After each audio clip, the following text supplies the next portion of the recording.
welcome back to Bengal Bites, real, raw, unfiltered talk about the Cincinnati Bengals and the NFL. I'm your host, Derek. This is episode 7. This is the Week 1 Browns vs. Bengals recap episode. For reasons that will become obvious later, I think I'm going to title this one, Rain, Rain, Go Away.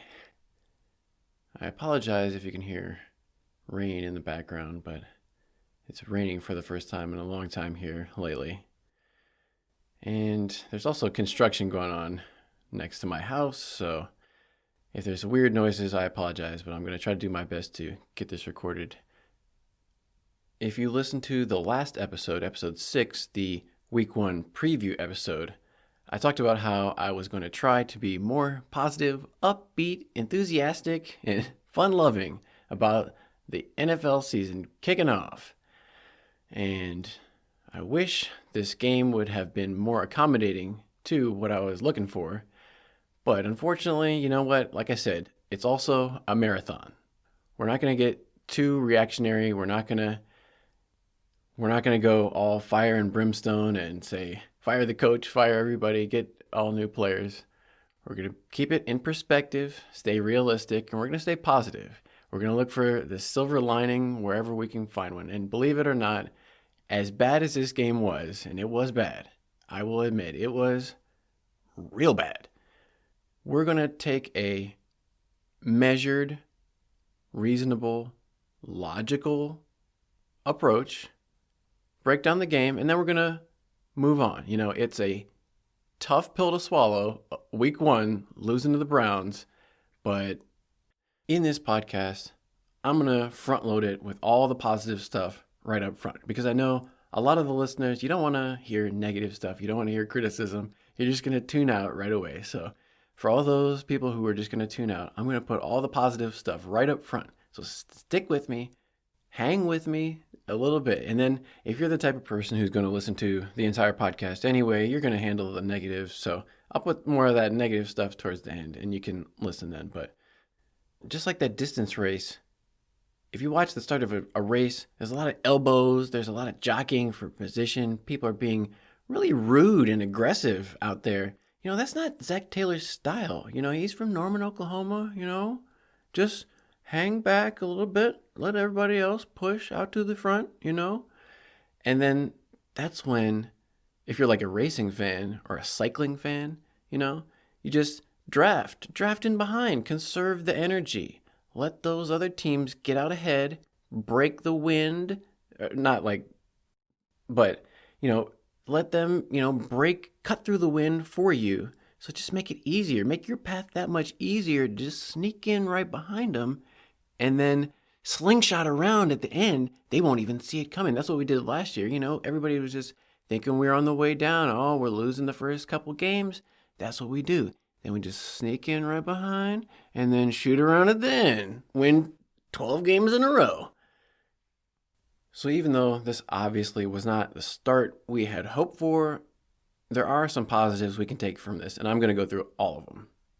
Then we're going to do the typical game breakdown. I'm going to go through everything that was interesting from the beginning, opening context of the game, opening kickoff, all the way through to the end of the game, and in detail, step-by-step, play-by-play, and give you what I saw, my analysis of the game, without too much stats.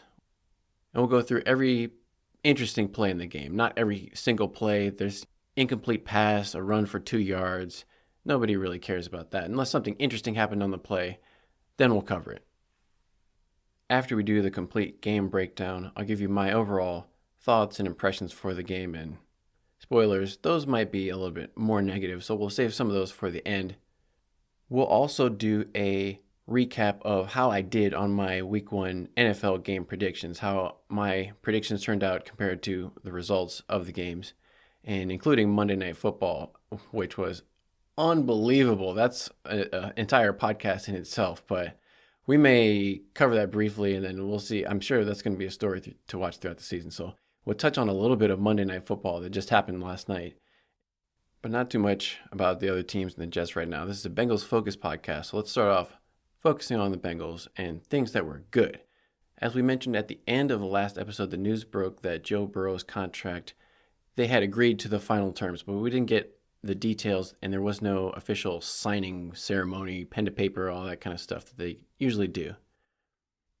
And it's important to keep everything in perspective. This is the week 1 recap, and in the grand scheme of things, forget about that game. Let's just pretend that game didn't really happen. Not important, no big deal. Let's, just wipe that one from the memory banks for right now. The big picture, most important thing here is that Joe Burrow finalized and signed his contract, shook hands with Mike Brown. He looked him in the eye. He told Mike Brown he hopes next time it doesn't take so long. So that's obviously Joe Burrow showing off his confidence. Of course, Mike Brown wants Joe Burrow to win some Super Bowls. So he probably told him, win some Lombardi trophies, and it won't take so long next time. That's how Tom Brady gets his contract signed immediately. But we got Joe Burrow signed for the next 7 years. I think I misspoke in the last episode and said it was 5 years, but he's going to be, on top of his 2 years existing on his current rookie contract, is going to extend it for another 5 more years. Those 5 years will be at an average of $55 million, but he's still got some remaining on his current deal. So it's really more like 7 years, $44 million per year. But the way that they want to report it, of course, they want to make it sound like it's a better deal. And overall, Joe Burrow's deal is better than Justin Herbert's in pretty much every way. He's got more total money. He's got more guarantees. And that's really what Joe Burrow, I think, was looking for. He compares himself throughout his career to Justin Herbert, even going back to high school and college. They were recruiting rivals in college coming into the draft, who was going to be the better quarterback in the NFL, because Justin Herbert obviously has the stronger arm than Joe Burrow, but Joe Burrow has better accuracy, better timing. Each quarterback has their own strengths. During Joe Burrow's press conference, I could even see him getting emotional when he was talking about his time at Ohio State, not being able to play that entire time. And I felt like some of that was because he couldn't show what he could do. He was frustrated because he felt like his talents were going to waste that he knew that he had, but he wasn't able to put them on display. So he was working his butt off, and he finally got to show it off at LSU. So that's where it all came to fruition. And he said that all that time that he had spent at Ohio State was why he was the player he was today. He wouldn't change anything about his journey, even though there was frustration along the way. It got him to the place where he was today, which is signing this huge mega contract. So if that's what he had to go through to get to that point, he said it was all worth it. During this entire press conference they had for the media, they had Zach Taylor sitting up there next to Joe Burrow. And the first 5 minutes they were asking Joe Burrow questions. And then it was like at one point, somebody remembered, Zach Taylor is still sitting up there. We haven't asked him any questions. So they asked him a couple questions. He said absolutely nothing of interest, as usual. And then they just immediately went back to asking Joe Burrow all the questions, which they should do. Nobody cares about Zach Taylor, what he has to say. This day was all about Joe Burrow. And it kind of puts into context where each person sits within the organization. I know Zach Taylor has a lot of loyalty to the franchise, and they have loyalty to him. There are a lot of people who are calling for Zach Taylor to be fired after his first season as a head coach, where he only won 2 games. They went 2-14 in his first season. And people were thinking, this is the new head coach. This is the offensive genius that we hired to turn this franchise around. I'm not so sure. But since the team has been to 2 back-to-back AFC championship games, they went to the Super Bowl 2 years ago. It's mostly the same roster, mostly the same coaches. We're going to give them the benefit of the doubt in the long term.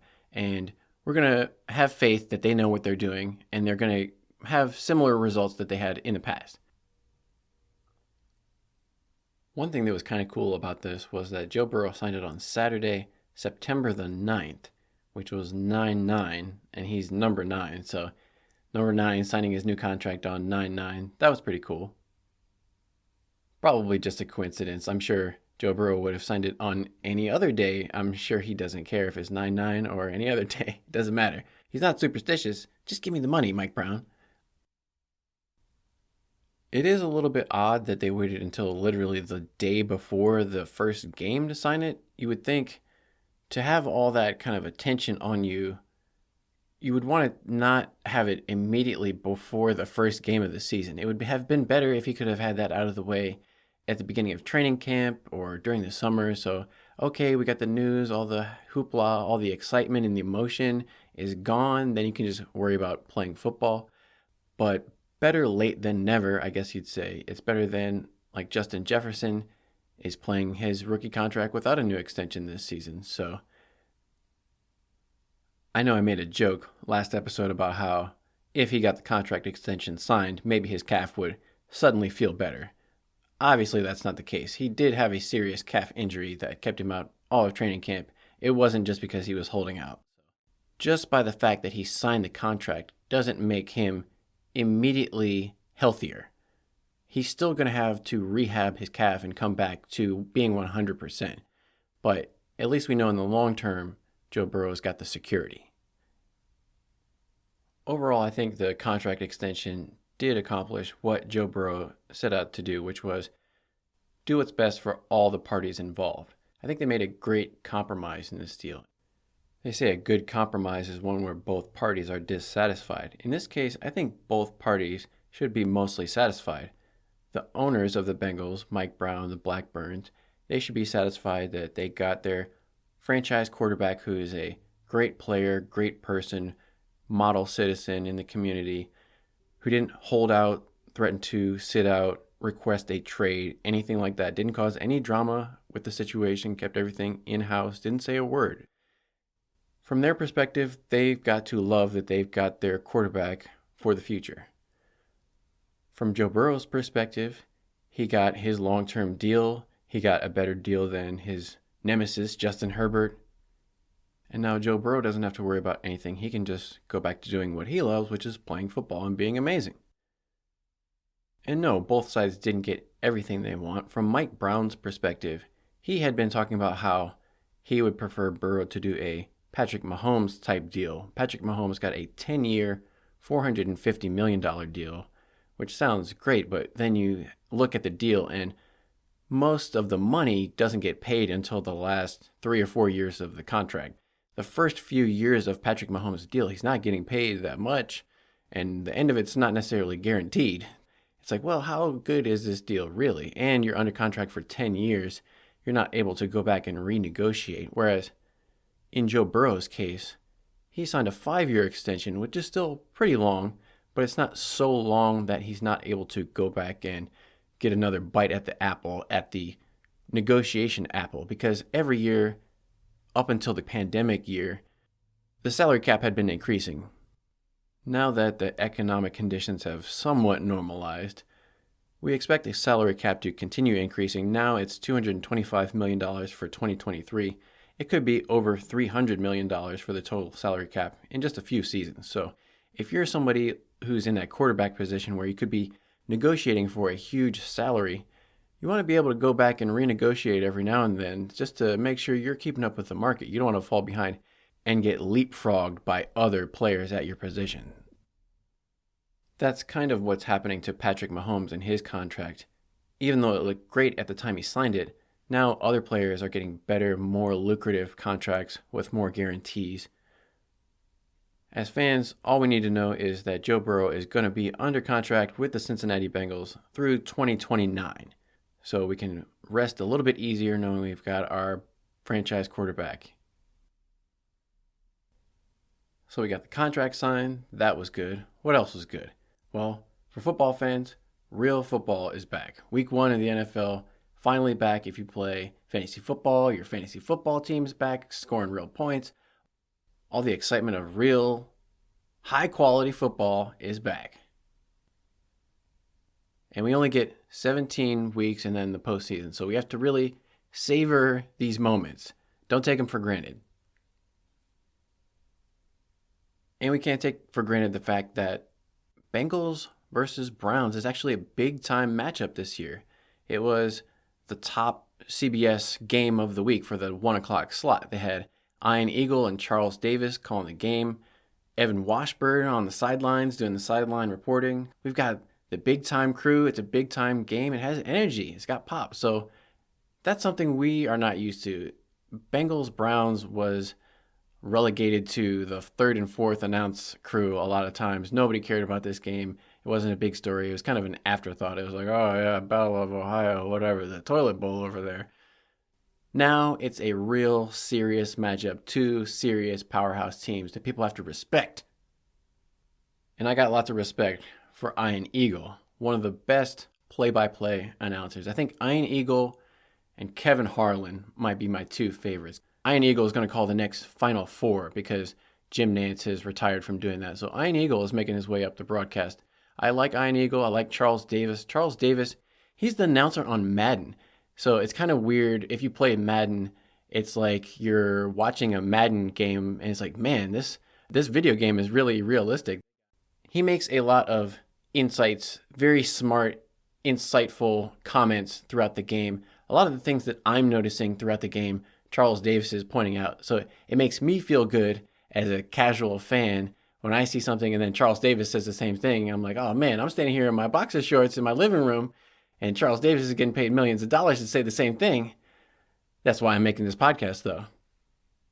We'll see. Maybe I'll get paid millions of dollars to stand in my living room in my boxer shorts. We can only hope, right? But the other good news on the flip side, since this was a 1 p.m. game and not in prime time, not as many people saw the final outcome as there could have been if it was like on last Halloween when it was on prime time. It was a standalone game where everybody, all the eyeballs in the entire country were watching us get beat. That didn't feel as good. So in this case, it's at least on 1 o'clock where it's a little bit hidden. You can kind of sneak it in under the radar. Maybe nobody was really, if they weren't paying attention, Bengals and Browns, what was that? I don't know what happened. What are you talking about? Another good thing, Joe Burrow being back on the field. We hadn't seen Joe Burrow playing football on the field all preseason, and we didn't even really see him in training camp. So even if he's not 100% healthy, which it didn't look like he really was, he's still better than Jake Browning or Trevor Siemian or any of these other backup quarterbacks that they had out there. Like, Joe Burrow on one leg or 1.5 legs is still way better than Jake Browning. So we just have to appreciate that fact. In the game, we also saw Jamar Chase. Even in tough conditions, he was still able to get production. It wasn't a ton of production, but it was hard-fought production. Jamar Chase showed up ready to play, and he made some comments that we'll get to about the Browns that gave him probably more incentive than usual to back up what he was talking about. We also saw Joe Mixon show up. He made a couple decent runs. He had a 22-yard run where he broke a couple tackles, got through the line of scrimmage, showed some good speed out in the open field. So Joe Mixon showed that he still got a little youth in those legs. And on the defensive side of the ball, we saw a familiar face, Jermaine Pratt, number 57, the inside linebacker, Playoff P, as he likes to be called. Jermaine Pratt is known for stripping the ball away, causing fumbles. In a ton of big games, he has caused fumbles at the last second that turned it around. I want to say it was the Patriots game. Was it Ramondre Stevenson, where it looked like the Patriots were going to go down last year and beat the Bengals, and then Jermaine Pratt stripped the ball away at the last second. Bengals got the ball back and won. In this game, we saw another Jermaine Pratt strip, and Chidobe Awuzie was right there to recover the fumble. The ball was just rolling around, and Cheeto jumped on it. So the defense causing turnovers, we love to see that because most teams who win the turnover battle in the game oftentimes win the game. It's not a guarantee, but if you win the turnover battle, you have a great chance. Along those same lines, second-year players Zach Carter and Dax Hill combined for another turnover. Number 95, Zach Carter, was chasing Deshaun Watson outside of the pocket, put his hand up, and tipped a pass that went to the free safety, number 23, Dax Hill, for his first career interception. That was a great moment. They got the ball back, ended up giving Cincinnati a chance to score points in the game. That was a great feel-good moment in the game. We also saw lots of this year's rookies getting decent playing time. So we saw Zach Carter and Dax Hill, the second-year players, showing up big. The rookies, like Miles Murphy, DJ Turner, Charlie Jones, and even Andrei Iosivas got in for one play. That was good to see. The rookies get involved, get their taste of the NFL early. Like I said, the rookies, we're not expecting too much from them, but we're going to need them down the stretch at the end of this year and going into next season. Another great positive coming out of this game is that so far there haven't been any reports of any major injuries. Zach Taylor, even after the game, said, they're probably your typical nicks and bruises, but nothing major to report. So that's huge. As we said, it's a long season. The biggest key to being able to go to the Super Bowl is keeping your most amount of star players healthy. So as long as none of the Bengals' best players got hurt in this first game, that's great. We saw a number of key injuries throughout the league, and we'll discuss some of those later, but there are a lot of really good players who went down in the league, and they're maybe out for the season. And obviously, that's not good for those teams. So the fact that the Bengals were able to avoid that is a great plus. And hey, the Steelers got beat by the 49ers by even more points than the Bengals lost by. So you like seeing the Steelers lose, right? Plus, I talked about this ongoing dispute between Spectrum and Disney on the last episode. Well, hey, ESPN is back on Spectrum now, just in time for Monday Night Football. And what a crazy, insane, up and down roller coaster game Monday Night Football was. More on that later. But the biggest positive probably is that we still have 16 more Bengals games at least to watch this year. We're hoping for more, a lot more, but we've still got a ton of games left to go this season. So don't jump ship yet. Hang with us all the way. It's going to be awesome. All right, I think that pretty much covers all of the positive aspects, all the silver linings I could think of. If I come up with any more throughout the course of the episode, I'll sprinkle those in, but it's kind of like you have to eat your vegetables before you get dessert. I did the opposite. I gave you the dessert before the vegetables, because if I could give you too much vegetables right up front, nobody's going to listen. So I gave you all the sweet, positive, glowing stuff as I possibly could. Now let's get to the actual football game, which did not have a lot of positives to take away from it, but we're still going to do it. Gotta eat those vegetables to get big and strong. With all the positive stuff up front, out of the way, now we have to turn our attention to the actual Week 1 game against the Browns, which did not have very much positive at all. Just to give you some indication, usually, even if the Bengals lose a game, the Bengals will put their highlights from the game up on their YouTube channel of best of Bengals plays from the loss. In this game, the Bengals did not put up any highlights. If they had put up a highlight package from this game, it would have been about 2 plays long. It would have been comically short. So they just didn't put up anything at all. So that just tells you how few and far between the good moments were in this game and how bad it really was. We went through the history between these two teams last episode about how Paul Brown started both of these teams. Originally, he started the Browns, then the Bengals in Cincinnati. And there's a rivalry, interstate rivalry, but bragging rights in Ohio, which team is the best professional team in the state. I got my neighbor across the street flying his Browns flag in the yard before the game. Every time the Browns play, he flies the Browns flag, and people do that around here. The Browns are a big deal. Like I said, I live in Browns country, unfortunately, so I have to deal with these people. Going into this 100th iteration, the Bengals still had the lead 52-47 over the Browns. But recently, they had been a bit of a thorn in the side of Zach Taylor and Joe Burrow. Joe Burrow was 1-4 overall in his career. He got a win last year, which was good, the second game of the season.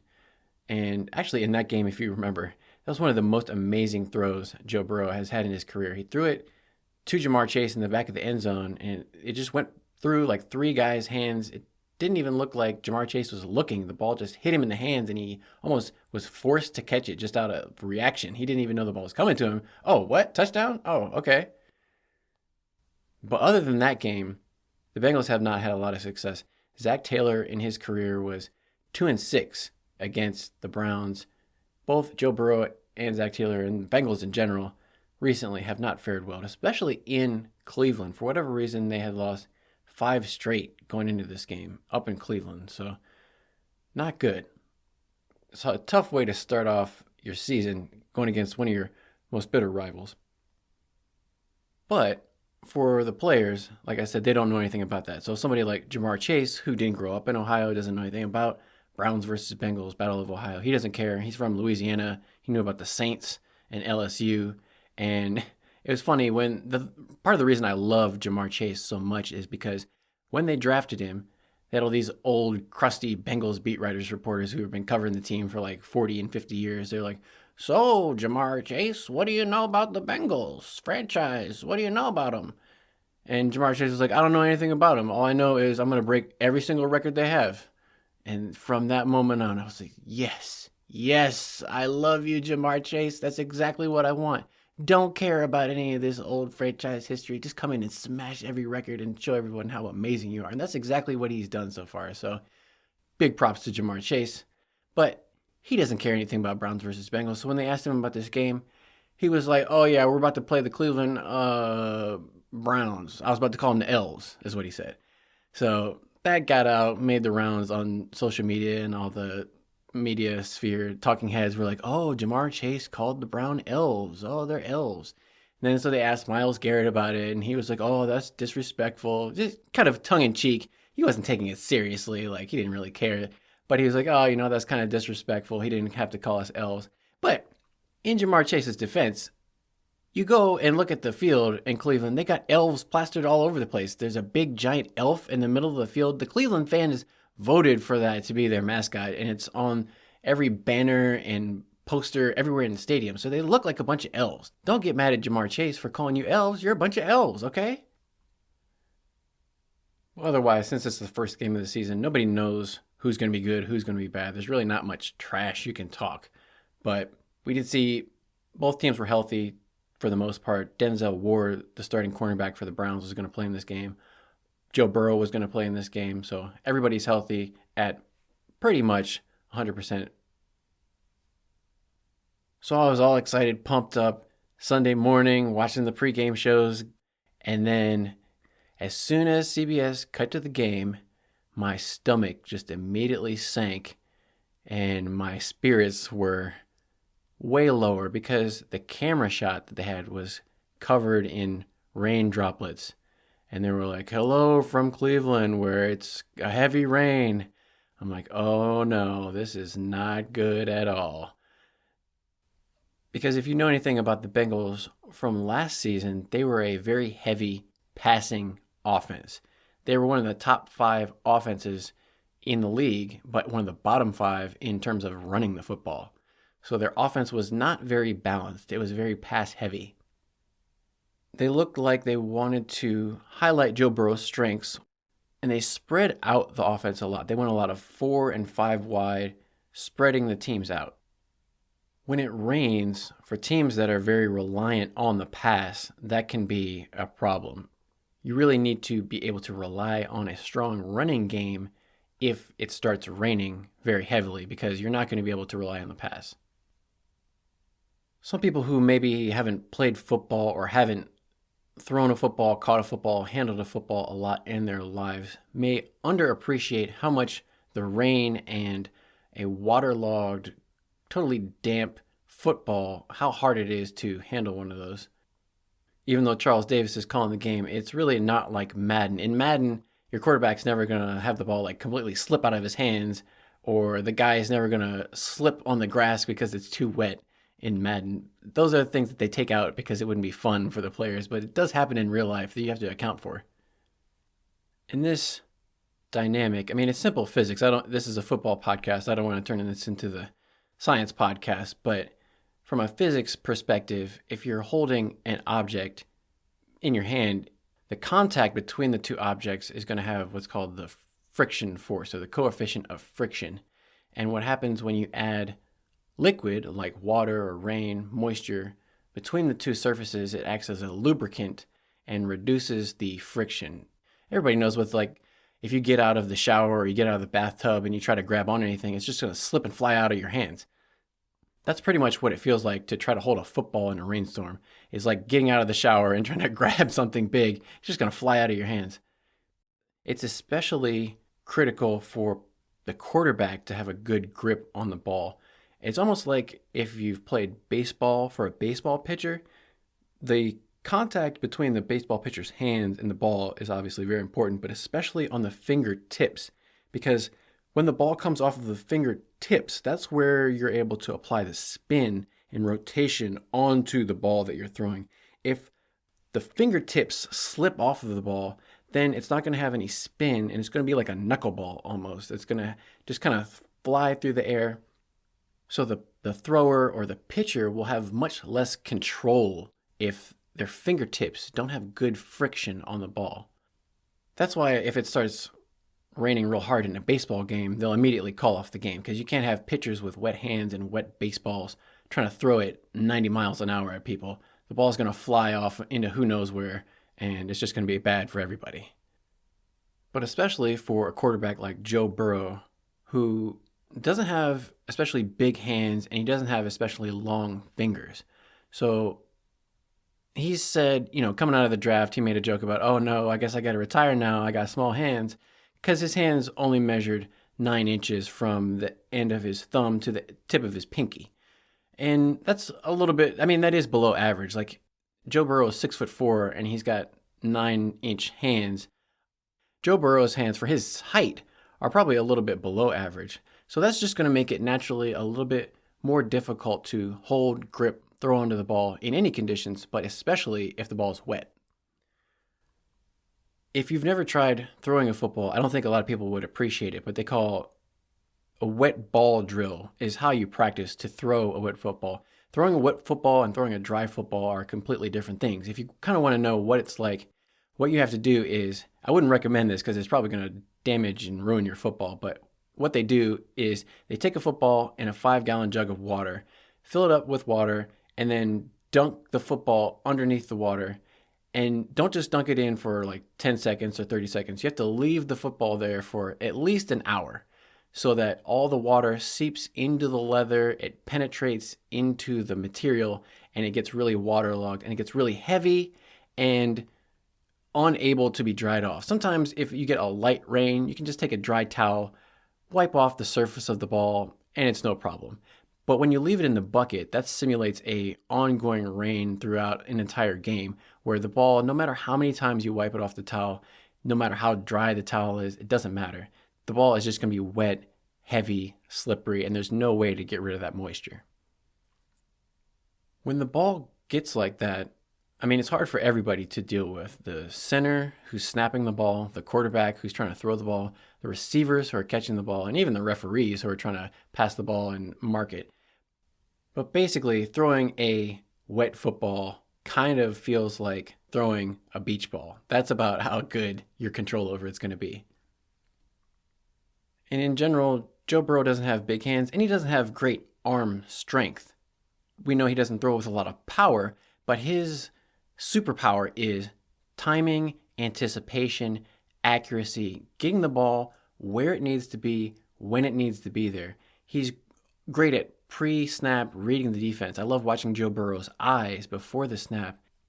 Sometimes when I watch Joe Burrow's eyes, they zoom in on him before the snap. It's like watching Mike Singletary play linebacker for the Chicago Bears back in the day. He had those crazy eyes.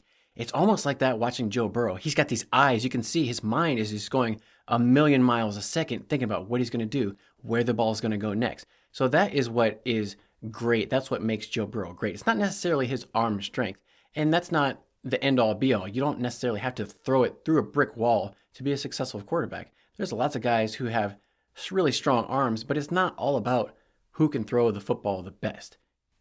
And I'm not trying to make too many excuses. Obviously, both teams had to play under these conditions. Deshaun Watson, Joe Burrow, all the Browns and Bengals receivers, everybody had to play and deal with these same circumstances. So it's not an excuse, but it's just the reality. If anybody is confused or doesn't know, a lot of these nerds are going to be looking at the stats and be like, oh my goodness, Joe Burrow had the worst statistical game of his career. I can't believe it. What has happened? What went wrong? Well, it's like, if you would open up your eyeballs and look at the screen, you could see there's like an inch of rain coming down every hour. So it's going to be very difficult. I played football in college in New Jersey, in the East Coast New York City, Philadelphia area, the tri-state area, where it seems like rainstorms can just last for weeks. It's not even like 5 days in a row. It's like, how long? It's just, when does it stop? It never stops. Rain nonstop. So it's miserable to play in conditions like that. I know we've had games. I know we had games. I don't even know if we threw it 10 times for the entire game. Maybe we threw it like 12 times and completed, 5 or 6 of them. In conditions like that, it's just impossible to throw. You can't do it. That was just the reality of this game right from the start. And that was really what made me not optimistic, because the Browns, we know, have traditionally had the much stronger running game. They have just run it through the Bengals defense without a whole lot of resistance. So it's going to be a matter of who could run it better, I thought. So with all that set up out of the way, let's get into the actual game itself and go through this. From the opening kickoff, we actually saw one of the best plays for the Bengals of the entire game. Chris Evans took the ball for a 27-yard return all the way out to the Bengals 35. So pretty good starting position, considering that a touchback would have been at the 25. So plus 10 in terms of field position over a touchback.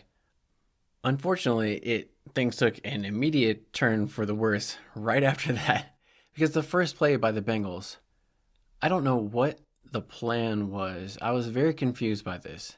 They went out with their 11 personnel. 11 personnel means 1 running back, 1 tight end, 3 receivers. They came out with Irv Smith lined up directly behind Orlando Brown as the left tackle, kind of in like somewhat of like a fullback position. And then Joe Mixon was off to Joe Burrow's right. And they basically did a fake handoff from shotgun to then throw a quick pass. For whatever reason, they decided on this pass play, they're going to leave the right defensive end completely unblocked. So Jonah Williams wasn't going to block that guy. I guess they thought he was going to react to the run fake to Joe Mixon and follow him instead of going for the passer. But Zadarius Smith, number 99, didn't fall for the run fake at all and completely had a free shot on Joe Burrow. So the first play of the game, Joe Burrow doesn't even have time to throw a pass before he's getting hit. It's like, oh my goodness, what are we doing here? I guess luckily it just went incomplete. Second play, they went to a swing pass to Joe Mixon in motion off to the right side to the flat. This is Joe Burrow's second pass attempt, and this one was kind of a knuckleball where it didn't spiral to Joe Mixon. It looked like almost like he was throwing a shot put, and it just kind of knuckleball went out to Joe Mixon. He caught it, but it was way behind him. It was way late. So not looking good for Joe Burrow throwing the ball in the first 2 plays. After the short gain by Mixon, this brings up 3rd and 9. And this is actually one of the few third down conversions the Bengals were able to pick up in the game. Joe Burrow, short pass out to the left to Jamar Chase. He's able to catch and get a couple extra yards and pick up the first down before he goes out of bounds. Decent protection. It looked like Myles Garrett was causing Orlando Brown some trouble, but he got in the way enough. He kind of got bull rushed a little bit, but Myles Garrett is going to cause problems for anybody. I don't care if you're Orlando Brown or who you are. After they pick up the first down, Bengals try one of their old trusty plays from the preseason, the back shoulder fade along the left sideline. However, I don't know if there was some kind of a miscommunication or Jamar Chase just didn't see the ball come out, but the ball was behind even where Jamar Chase was running his route, so much that the Cleveland defensive back actually, he caught the ball. He was standing out of bounds, so it wouldn't have been an interception, but the defensive back was in better position for the back shoulder fade than Jamar Chase. So when these announcers were talking about, oh, back shoulder fade, impossible, it's like, well, I think Cleveland studied up on the Bengals' back shoulder fade plans, and they looked like they were well prepared for all kinds of fades. I don't think the Bengals completed a single fade ball in this game. They tried back shoulder fades, over the shoulder fades, up top fades. No fades were getting completed by the Bengals at all. So the Browns were well prepared. Speaking of being prepared, I also noticed on this, when the Bengals were huddling up on 3rd down, they showed a picture down the sidelines. They showed Jim Schwartz, the Browns' new defensive coordinator. He was lined up with Joe Burrow anywhere he went. He was really studying him very intently. You could see he was kind of checking out Joe Burrow, see how he was moving, how he was able to get around in the pocket with his calf muscle being strained. And like I said, he's had a lot of time to study the Bengals, their tendencies, what they want to do. Even though the Bengals, it's good on the one hand of they have consistency in terms of their players, their coaching staff. All the team that was there when they had success the last couple of years is back. On the other hand, it risks stagnation, and other teams can adapt and figure out what you've been doing and figure out new ways to counter it. So that was one of the things I was worried about. Is Jim Schwartz and this Browns team, given the familiarity that they have with the Bengals and their schemes, are they going to come up with some new wrinkles and some new counters that could cause the Bengals problems and require them to come up with their own adaptations?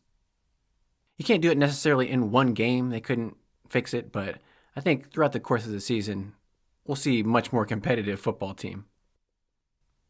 2nd and 10, Chris Evans picks up a nice game, about five or six, but that was one of the few running plays that actually worked. That brings up 3rd and 5 at the Cleveland 47. Whereas Myles Garrett had been lining up mostly at the right defensive end position, on this play, he lined up pretty much at middle linebacker, so he was standing up directly over Ted Karras, number 64, the center. And he almost looked like he was mimicking a basketball player, dribbling a basketball back and forth in between his legs. He was kind of like moving his feet side to side, kind of like saying like, oh, you don't know if I'm going to the left, to the right, which way I'm going to go. But it looked like he was coming in off the blitz, and that's exactly what he did. He went one way and kind of faked to the left, went to the right around Ted Karras. And Ted Karras one-on-one against Myles Garrett on 3rd and 5, it's pretty much worst case scenario. That's not what you want. So they ended up getting the sack on Joe Burrow, and Bengals ended up having to punt. They got a decent punt to the Browns 14. It was a fair catch, so no return. You'd like to get it maybe inside the 10 if you want to be greedy, but inside the 20 is good. Browns get the ball back on their 14, still early in the first quarter. They have short run, incomplete pass, and then 3rd and 7. They had the one element that the Bengals did not have, which was Deshaun Watson was able to use his legs and run and pick up the first down. Bengals, their first drive, they got a first down on 3rd and long by throwing it to Jamar Chase. Browns got their first down by Deshaun Watson running, and that was the advantage they had. He still, even though neither quarterback could really throw in the heavy rain, both teams had that disadvantage. Deshaun Watson still had his legs, whereas Joe Burrow, his calf obviously was not 100% in this game. In a lot of situations where he would have been able to escape the blitz and get out and make a play, scrambling around, throwing the ball to the open receiver, he just wasn't able to have the same mobility. We saw him a few times look like maybe he wanted to scramble, but he would just like throw the ball into the dirt or throw it away. He did not want to run. You could tell, maybe they told him before the game, like, if you're getting into a situation where you have to scramble, just throw it away and protect yourself. Didn't look like Joe Burrow wanted to scramble at all. So Deshaun Watson had the distinct advantage in that he was able to make plays with his legs. After the Browns get the first down, they've got 1st and 10 around their 30, and Bengals get home on a sack. They're able to send both linebackers, number 55, Logan Wilson, and number 57, Jermaine Pratt, come in on a delayed linebacker blitz up the middle. And they're able to get him down, get Deshaun Watson, the quarterback for the Browns, down for a sack. After a short gain to Nick Chubb, 3rd and 10, Bengals are able to sack Deshaun Watson again. So 2 sacks by the Bengals in a span of 3 plays. This time it was B.J. Hill was able to hold on to just an ankle, just enough to bring him down and get the sack to force the Browns to punt. Good job by the defense forcing a punt. Browns punt the ball away, and the Browns punter, Bojorquez, he hits like a monster punt. It forces Charlie Jones all the way back inside the Bengals' 10-yard line. So it's like a 66-yard punt. Charlie Jones gets maybe like a 8-yard return, so it gets it out to about the Bengals' 15 or 14-yard line. Still not great starting position. So the field position game Still back and forth. And it's still 0-0. On the Bengals' second drive, they start off with a short run to the left with Joe Mixon for about 3 yards. Second down, they throw a screen pass, but again, it's kind of weird. Joe Burrow, it's effective, but he kind of shot puts the ball. It's not really a throw, but I guess he's just thinking he doesn't have confidence in his grip. So he just needs to get the ball, however he can get it there, to Joe Mixon. Doesn't matter if he throws it underhand, overhand, sidearm, whatever it is, just get it to where it needs to be. He's kind of playing almost like basketball point guard in there. He's just like pushing the ball at the receivers. He's not really throwing it. Now this brings up 3rd and 1, 3rd and short. The pass goes out to the right flat, Irv Smith Jr. He didn't get a whole lot of depth. He pretty much just went straight down the line. So if he would have caught it, it still wasn't 100% sure he would have gained the first down. He still would have had to move upfield and get extra yardage. But he didn't catch the pass. He got his hands up and the ball just went straight through him. It hit him in the hands and squirted up into the air and went out of bounds. And it was a catchable pass. He should have caught it. But again, when the weather is so wet like this, it's very easy for the ball to just slip out of your hands. I know people will say, oh, these receivers are professionals and they're wearing gloves and it's like they have flypaper on their hands. They should just catch everything. Well, that's not really realistic, and that shows a lack of experience actually wearing some of these gloves, because although they are very effective and they seem very sticky when it's dry, when it gets wet, they have almost the opposite effect of what you want. They are even more slick and more slippery than just your bare hands. So you saw Irv Smith Jr. later on in the game, he just threw his gloves off and just like threw them onto the sidelines because he didn't even want them anymore. You saw a number of players do that throughout the game, where it starts raining really hard. You just got to get the gloves off and go barehanded.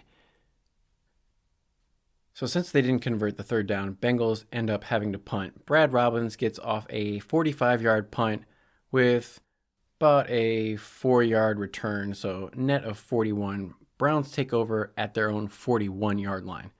Whereas the Cleveland kicker had a 65-yard punt, Brad Robbins had a 45-yard punt. So we're basically 20 yards of gross punting less than the Browns.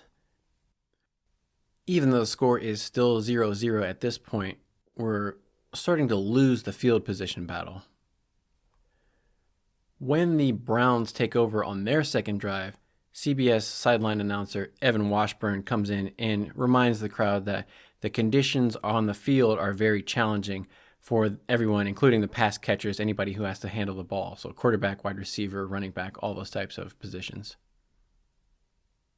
So the Browns continue their drive. They're able to pick up a first down, a couple first downs with Nick Chubb and Deshaun Watson, mostly scrambling, running around, short passes. But then on 2nd and 5 at the Bengals 21-yard line, when it looks like the Browns are getting close to scoring position, Jermaine Pratt comes in and strips out the ball from the Cleveland running back Ford, number 34. And the Bengals are able to recover it by number 22, Chidobe Awuzie. No gain for the Bengals on the return. They get it at their 13-yard line. Watching the fumble live, I thought maybe Cheeto would have an opportunity to return it and get some extra yards on the scoop. But he made the wise decision. It's his first game back from his torn ACL from last year, and it's on a slick, slippery surface. He made the wise decision just to fall on top of it, secure the ball, make sure he had possession of it, didn't try to do anything crazy. Good job by Cheeto getting the ball. Bengals take over with about 3.5 minutes left in the first quarter, still 0-0. On 1st and 10, Joe Mixon, number 28, picks up about 3 yards to the right tackle. This is kind of the story. It's all of the run plays that the Bengals are running basically are default draw plays because they're running everything out of shotgun with Joe Burrow, quarterback number 9, standing about 5 to 6 yards behind the center, Ted Karras, number 64, who's snapping the ball to him. Joe Mixon's usually on the right or left of Joe Burrow's hip. And I took note of this, and it seemed like the Bengals ran every play, 100% of their plays, from shotgun, which isn't totally out of ordinary for the Bengals. They do tend to run everything out of shotgun, but I wasn't sure if it was because They wanted to make sure Joe Burrow didn't have to move too much. Like if he had gone under center, he would have had to take more steps backwards. So it probably would have put more stress on his calf if they would have gone under shotgun. But I think some of their running plays would have been a little bit quicker to hit if he could have gone under center instead of having to snap the ball out of shotgun.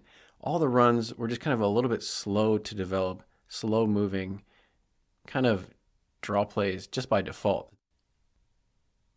That brings up 2nd and 7. Burrow goes back to pass, looks around, doesn't like his options. He decides to go to Irv Smith out in the right flat, and probably one of the worst passes of Joe Burrow's day. The ball just flies out of his hands, not even close to Irv Smith, off into the sidelines. So he clearly did not have any control of the ball, no accuracy. It was just a misthrow, a misfire completely. So at this point, we're thinking, wow, should have been a totally easy completion. Joe Burrow makes this throw in his sleep, no problem. So something is off. We know that he's not able to throw with the accurate consistency that we expect. So at this point, there's alarm bells going off like, wait a minute. The whole offense is based around the pass, and he can't even make a simple pass, and it's looking real ugly. So we need to figure out something quick. That brings up 3rd and 7.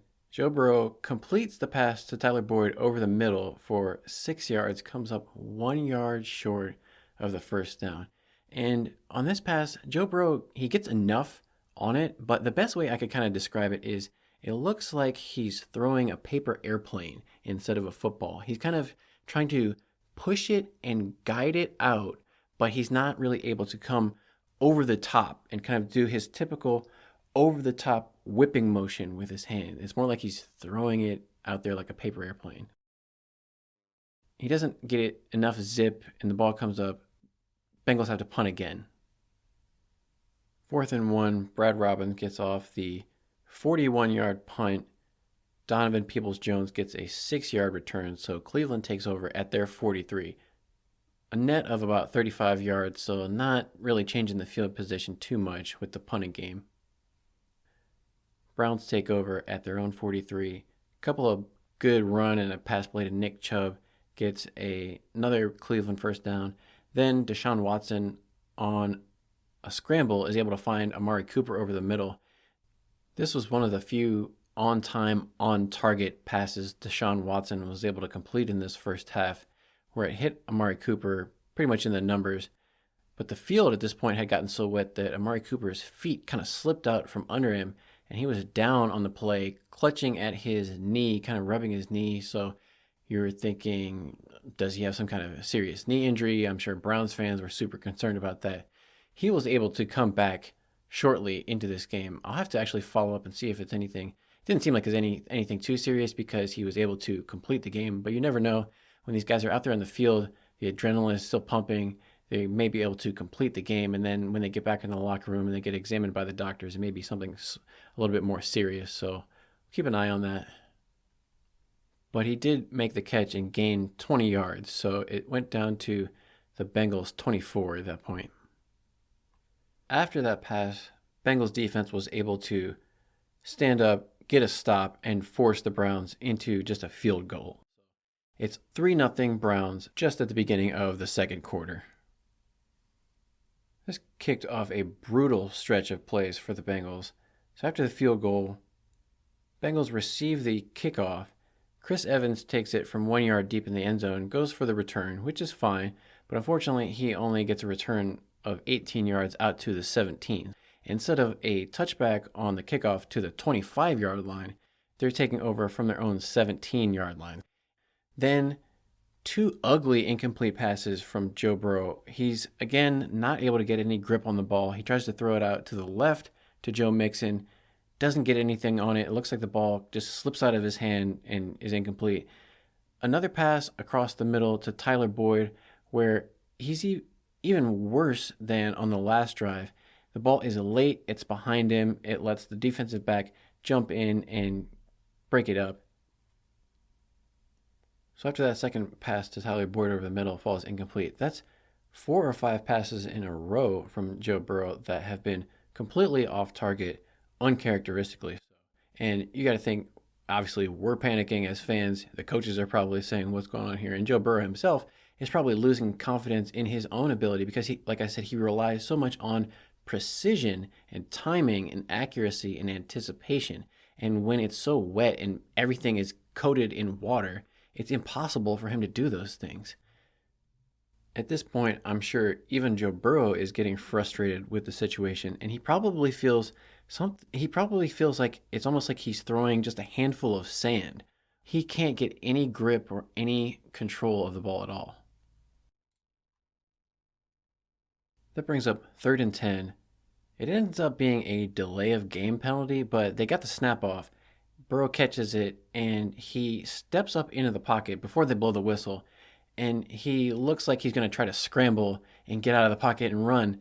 But when he's moving, you can just tell he's not 100%. It looks more like a jog than a guy who's taking off sprinting down the field. And he ends up just kind of spiking the ball, or he tries to spike the ball after they blow the whistle. But even then, the ball like comes out of his hand and just kind of squirts out. It's not even a good spike that he throws. After that, he took like a couple more steps and then just fell flat on his back like a sack of potatoes. And it was just like, oh God, like it was just an ugly play. So it really made me think maybe he was trying to just not take any extra steps, not move his calf more than he needed to. Zach Taylor later said that he was late calling in the play for the 3rd and 10, so they get the delay of game penalty. 3rd and 15, Bengals don't pick up the first down. Chris Evans gets about 7 yards, half the yards they need, so they end up punting again. Brad Robbins punting from their own 19. He gets off a 37-yard punt that goes out of bounds. Again, not much distance on the Brad Robbins punts. No returns, which is good, but he's not really booming it.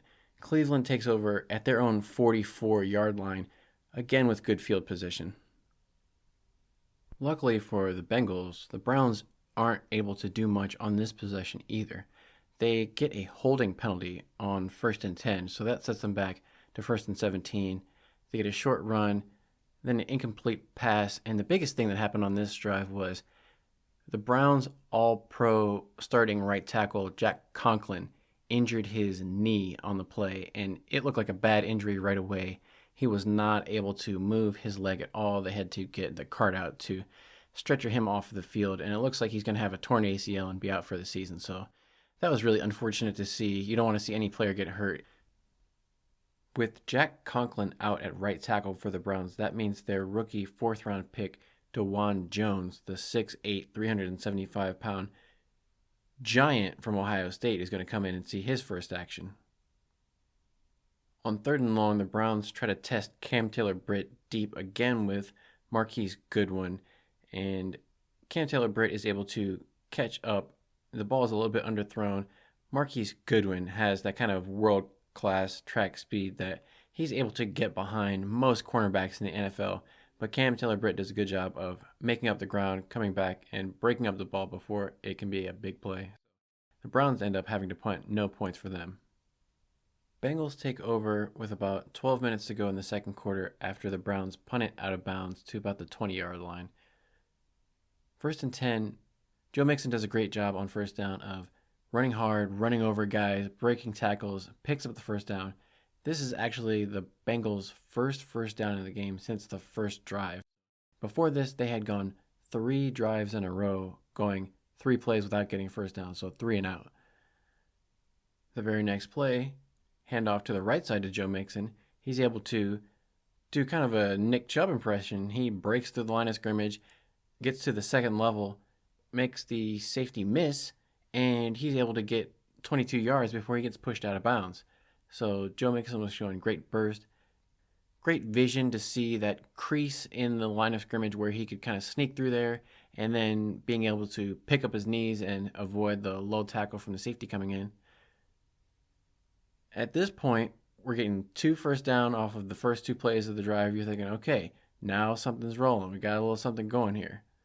Unfortunately, after those 2 first down runs by Joe Mixon, he got subbed in for Travion Williams, and this is the first time we had seen Travion. We hadn't seen Travion in action in the preseason at all. He had sprained his ankle, So he comes in, first play, they give him a handoff up the middle, and I don't know if it looked like he slipped on Brownie the Elf. I don't know if the paint was too thick or whatever, but he got the ball and immediately slipped and fell flat on his face. Not what you want to see. He got up before anybody touched him and he got like 1 or 2 yards. But I think his brain got ahead of his feet a little bit and didn't realize. And it was the first play he had really been in the game. So maybe he was just a little bit overexcited. But just slipped and fell flat on his face. He did pick up about 5 yards on the next play. So it was 3rd and 3. Bengals tried to throw it deep left to T. Higgins, ended up completing it, so they had to settle for a punt. This brought up a very strange part in the game because the Bengals, this was one of their first opportunities they had in Browns territory. They had it at about the 38 or the 39-yard line. 4th and 3 is a little bit too far to kick a field goal. It would have been about a 57-yard field goal. So that in the wet conditions, that's pretty far even for Evan McPherson to expect him to make it. So I understand not going for the field goal, but punting there is pretty strange. Obviously, they're playing for the positional game because like they've been saying, Iron Eagle was pointing out, Brad Robbins doesn't really have the strongest leg. So his punts are not going that far to flip the field position, but he's supposed to be a good hang time directional punter. In this instance, however, worst case scenario happens. His punt goes 1 yard too far into the end zone for a touchback. It's a 38-yard punt officially, but because of the touchback, the net is only 18 yards. I think in hindsight, you would have much preferred to have gone for it, even as bad as the offense was, given the fact they were still down 3-0 at that point. It was still a close game. They had the opportunity to score some points if they got another first down. So I think in hindsight, I hope you would have a little bit more confidence in your offense to try to get it done on 4th and 3. So when the Browns take over at the 20-yard line, they get another first down on some more Nick Chubb running. It's becoming a theme. No surprise there, Nick Chubb. At some point in the first half, they start putting up the graphic about how many yards Nick Chubb has compared to how many yards the Bengals' total offense has. And obviously, Nick Chubb is ahead of the Bengals, and he will stay ahead of the Bengals all day, unfortunately. But luckily, Deshaun Watson throws a worm burner. He kind of skips the ball to his receiver across the middle. That was a theme in a lot of Deshaun Watson's passes. They were low, hitting about 5 feet in front of the receiver's feet and having no opportunity to catch the ball. So that was kind of the theme all day for him. He had some incomplete passes in this drive that led to another Browns punt. Now, this was kind of a rookie moment for Charlie Jones. He got the punt on the left sideline, about at the 10-yard line, and he ran to the right, and then he juked and then cut back across to the middle of the field, and he kept going to the right and farther to the right, and there was Browns guys chasing him the whole way. He never found the corner, they call it. He never got the angle to turn the corner and break it upfield to start gaining yards. So the entire time he was going completely horizontal to the line of scrimmage, gaining no yards. He ran about 50 or 60 yards total to gain 1 yard on the punt return. So Charlie Jones is going to have to figure out the guys in the NFL are a lot faster than he thinks they are, and he might not be as fast as he thinks he is. If you remember Tim Dwight from way back in the day, Tim Dwight was like a 100-meter sprinter champion from Iowa who went on to have a long career in the NFL as a punt returner. And Tim Dwight had the top end speed where he could hit the corner, go around guys, and break it for the touchdown. I don't think Charlie Jones has that kind of Tim Dwight speed. On top of the short return by Charlie Jones, they also had an illegal block out of bounds penalty by number 35, Jalen Davis, on the gunner for the Browns. So that moved the ball back even further for the Bengals. They had to start on their own 5-yard line. They got a few yards from Joe Mixon. Jamar Chase got 7 tough yards on a short pass to the right where he broke a few tackles and got a block from T. Higgins. But then on 3rd and 1, the Bengals were not able to convert the first down and pick it up. Run up the middle from Joe Mixon, And again, from the shotgun, it takes just that little half second longer for the play to develop. That let Dalvin Tomlinson, the Browns' new defensive tackle, number 94, he's a big run-stuffing defensive tackle. He's 330-some pounds. So he came in and pretty much just pushed Jonah Williams back into the backfield. Jonah Williams, he's not the biggest offensive lineman in the world. He's susceptible to bigger guys bull rushing him. That's what happened in this situation. Jonah got blown up off the ball into the backfield, kind of disrupted everything. Joe Mixon, the Browns also sent linebacker blitz up the middle on a run blitz. So Browns were sending extra guys to stop the run. They didn't bite on the Jamar Chase motion out to the left. It wouldn't have mattered anyway because the Bengals had a penalty. They had somebody lined up incorrectly. One of the tight ends was covered up by the receiver, so it would have been a penalty either way. The Bengals had a punt. This ended up being Brad Robbins' best punt of the day, 54 yards, no return. And the Bengals defense ended up forcing the Browns into a 3-and-out. Bengals get the ball back with 2:07 left to go in the second quarter, 3 timeouts, and they're only down by 3 points. And the score is still only Browns 3, Bengals nothing. So they're still in the game, plenty of time, plenty of timeouts. You're thinking, okay, let's try to get a score before halftime. Maybe we can tie this up or even take the lead. Unfortunately, after a short run on first down, Bengals got a penalty on second down for another illegal formation. And this is starting to get frustrating. Even though it's first game, you gotta say, they've been in training camp, they've been doing this long enough. You shouldn't get these type of procedural penalties. They get to 3rd and 8, and then there was just kind of a misread or a miscommunication between T. Higgins and Joe Burrow. T. Higgins stopped his route short. Joe Burrow threw it deep. Nobody was there. Nobody was home. So it was just like Joe Burrow kind of looked like, hey, what's going on? Well, I thought you were supposed to go to the sideline for the fade, basically, and T. Higgins broke it off short. Browns get the ball back with just about a minute and a half left and all their timeouts. Elijah Moore goes around the right end, and then he breaks it back to the left for the Browns for a 19-yard run. So they get first down again. Then the rest of this drive, you got to give credit to Deshaun Watson. He made a couple of good throws, especially there was one throw out to the right sideline where the Bengals were playing in cover 3, meaning they have 3 deep defenders. Cheeto was playing on the deep right. Mike Hilton was playing in the short underneath right. And Deshaun Watson somehow fit the ball just over the top of Mike Hilton and just in front of Cheeto to be able to get the first down. Tough throw, especially in those conditions. I'm surprised he could fit it in there. One of the reasons I could tell that this was cover 3 was because I could hear from the boom mic, the Browns sideline, the bench was yelling, 3, 3. And sometimes you hear a bench will yell run or pass to let the defense know whether it's run or pass. And occasionally, if it's a screen, you'll hear people yell, screen, screen. So I thought that E sound, I thought it was like screen, but it wasn't a screen. I think it was people yelling 3, 3, like Bengals are in cover 3, which if you've got your bench yelling out what coverage the other team is in, that's high level from the bench, and maybe Bengals need to disguise their coverages a little bit better from the start so you don't have people yelling out what coverage you're in. I don't know how helpful that really is. I mean, it's such a small split second for somebody to yell out what the coverage is. I don't know if you can really react to that as a player on the field.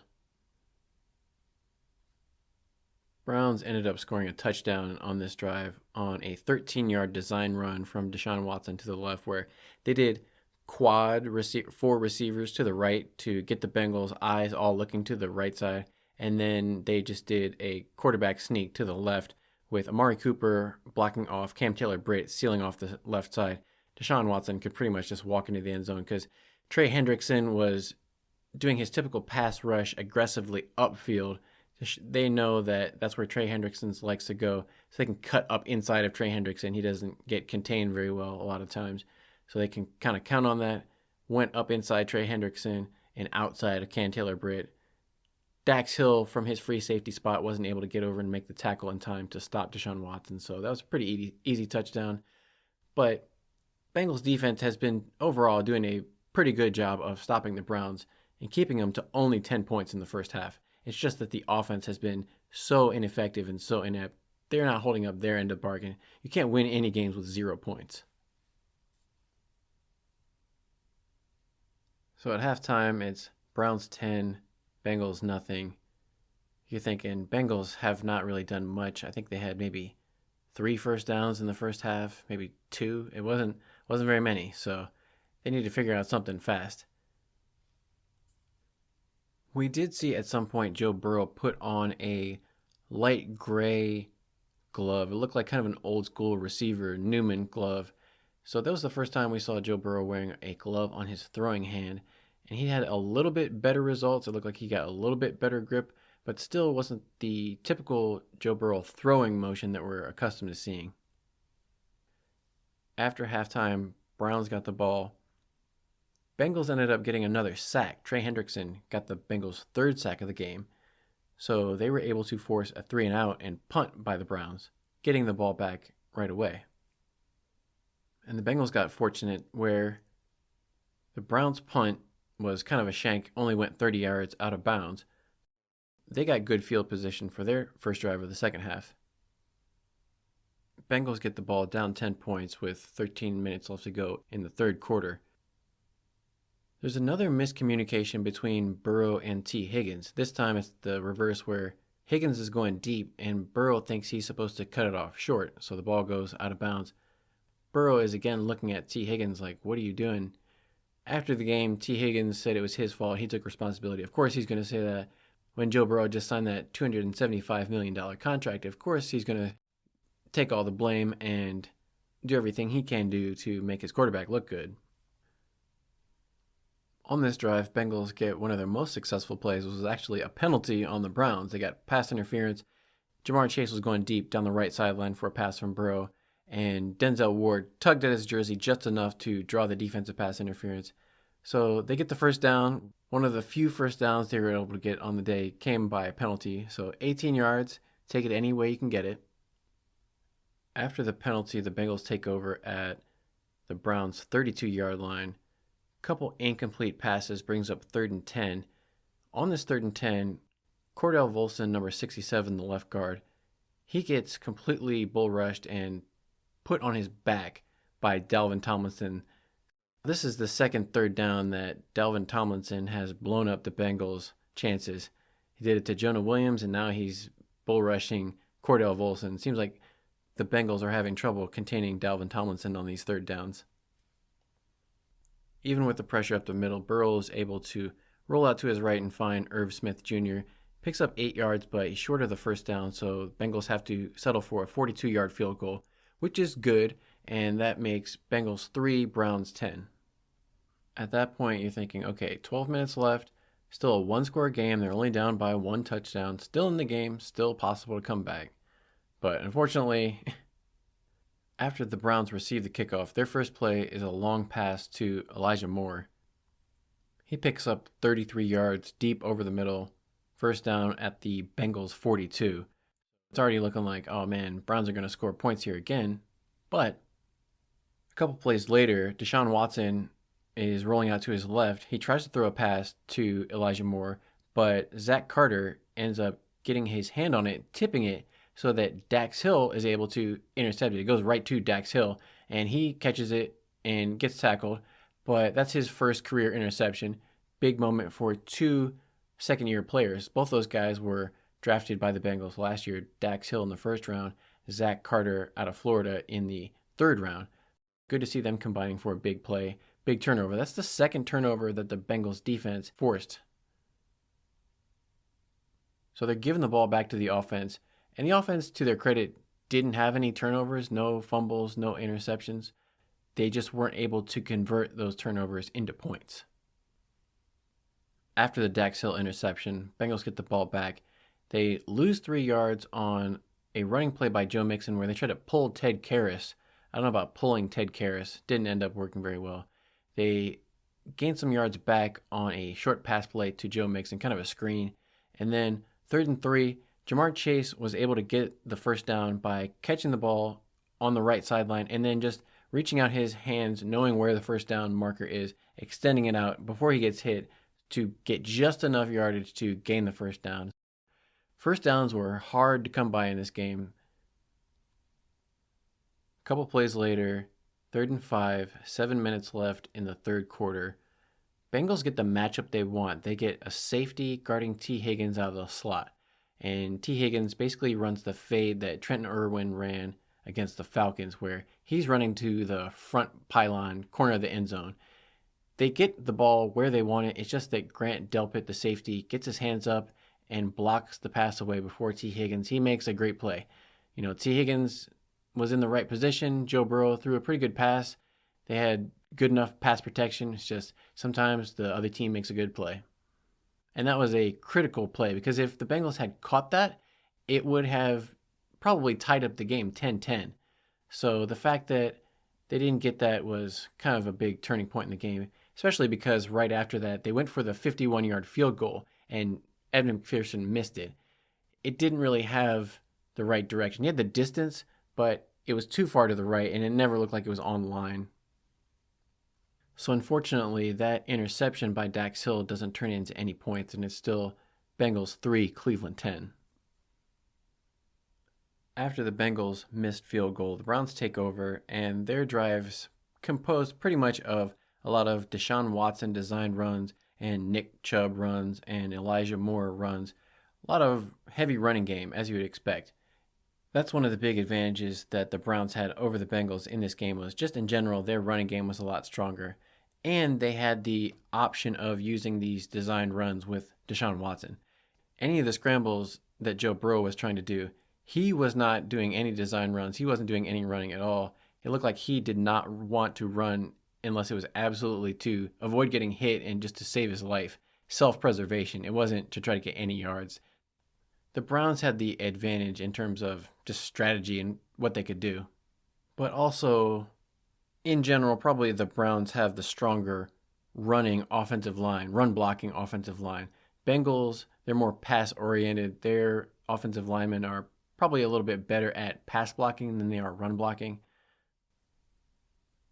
But the Browns did end up getting a field goal to make it 13-3 Browns. After the field goal, Bengals get the ball back, and they get one first down on a pass to Jamar Chase, but that's pretty much it. Their drive stalls out. They can't do anything with it, end up having to punt, which brings up the start of the fourth quarter. Browns 13, Bengals 3. To start off this fourth quarter, Brad Robbins' tough day continues. He bobbles the snap from Cal Adamitis, and it throws off his timing enough where he kind of shanks the punt. It goes off the side of his foot, out of bounds, and he only gets 22 yards on the punt. So the Browns start off in great field position to start the fourth quarter. They got a couple of first downs throwing to their tight ends, David Njoku and Harrison Bryant, and even their running back, Jerome Ford, number 34, got a first down, and he got involved. The defense prevented them from scoring a touchdown. So they'll give up first downs. The Bengals defense will give up yards. They'll give up first downs. Other teams don't get in the end zone too much. So the Bengals defense is able to hold them to a field goal again. It's Browns 16, Bengals 3. Bengals take over. They're down 16-3 with about 12 minutes to go in the fourth quarter. And they have, at this point, 6 first downs in the entire game. One of them came off of that defensive pass interference penalty. And from this point on in the game, they do not get any more first downs at all. So they have 6 first downs, and they end the game with 6 first downs. They don't do anything on offense after this. They end up getting 4th and 4 on their own 31-yard line, and now they decide to go for it. When they had the ball inside Cleveland's territory, 4th and 3 at the Cleveland 38, they didn't go for it. Now it's late in the game. They're down by 2 touchdowns, basically. They're getting desperate. It's still 10.5 minutes left to go in the fourth quarter. They've come back from more than that, but I guess like they're feeling like they got to do something, got to get something started here. So they try to go for it. Unfortunately, it turns into a sack, a big sack that takes them all the way back to their own 18-yard line and gives the ball to Cleveland right in front of their own doorstep. That gives Cleveland an easy opportunity to just walk in for the touchdown, makes it 24-3, and at that point, all of a sudden the game is out of reach. Probably not a wise decision to go for it at that point, But I guess I understand. I mean, you can always argue one way or the other why they did something, but you would probably have wanted to reverse those decisions in hindsight. On that fourth down play, the player who got the sack was Myles Garrett, coming off of the Bengals' right edge. He was going up against Jonah Williams, and they also had Travion Williams, the running back, number 32, doing a little bit of a chip block on Myles Garrett. But unfortunately, two players are not enough to block Myles Garrett sometimes. He basically just split in between Jonah and Travion, went past both of them, and sacked Joe Burrow in the backfield before Joe Burrow could do anything with it. And he's not going to be able to get away from Myles Garrett with a bum calf. They were done for at that point. So the Bengals got the ball back, down 21 points, and still about 9 minutes to go left in the fourth quarter. The announcers were noticing how the Bengals didn't seem to be any kind of hurry-up offense mode.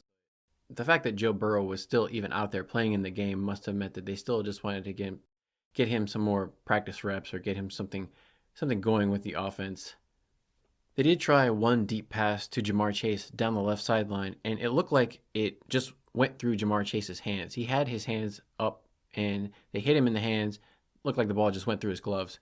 That's one of those situations where I think the gloves were at that point in the game. It's the end of the game. He's been playing all game. They're slippery, and the ball's wet. And at that point, I can totally understand where it's almost like trying to grab a fish, like a wet fish. It just like slides right out of your hands. It's all slimy and scaly, and you can't do anything about it. Burrow's last drive, the Bengals ended up having to punt anyway, like they've been doing all day. So Brad Robbins is getting a workout. Browns don't do much with the ball. They punt it back. At this point in the game, the Bengals have clearly given up all hope, and they put Jake Browning in the game just to finish it out. This is Jake Browning's first NFL action. He's never played any games before. He's always been on the practice squad or as a backup, but this is his first real live time getting in a game. So he comes in, gets one incomplete pass, gets sacked, and they have to punt the ball away, as you would expect. At this point in the game, the CBS announcers are really doing anything they can to fill time. They're talking about how many touchdown passes Jake Browning threw in high school his senior year. Apparently he had like 92 touchdowns his senior year in high school, which sounds ridiculous, but they also mentioned Andre Yosivas got on the field from Princeton, the wide receiver.